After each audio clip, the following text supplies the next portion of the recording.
So hi guys, this is Johnny and I've been grinding na naman and siguro gusto ko lang i-share yung mga na-achieve ko because I've been quiet too much.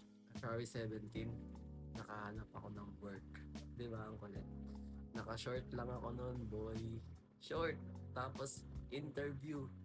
Tapos yung dala kong papel, yung resume ko, nakatupi pa sa app.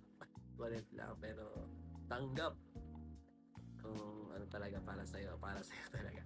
And ayun, lately, I've been quiet and ang focus ko lang ay to improve and sa work, okay lang naman din, goods lang, good experience, good experience, pero masaya kasi I'm learning, I am learning a lot and yung mga tao na kasalambuha ko is ang friendly and ang dami ko natututunan sa kanila and sa arts nag-improve ako. Ang dami kong natutunan, daming shortcuts. And to be honest, kung kukumparahin mo sa dati sa ngayon, mas madali na ngayon. Nung sinimulan ko yung challenge na kailangan makapag 10K a month ako, na-achieve ko na yung ano na yun, goal ko na yun guys. And congrats to me, alright. Pero yun nga, another goal na tayo. Siguro yun lang muna for today's.